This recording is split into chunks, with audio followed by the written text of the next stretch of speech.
terperangkap rat ngiri waingu yame bakut bakut bakut klan badap jing isne lai ngut batang we long utrai bane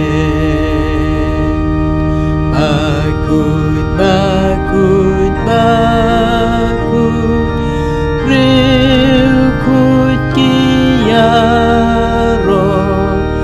baro kipan siar kilot bangu yame kerubat kiseram ki mane dembaro ya be baju no ujuk me yaine bakut bakut bakut latap da ul o ubriu bapo ban pej ban iya me umla mame batang mame bakut badeyaro kabor jing ijing kut habe kisah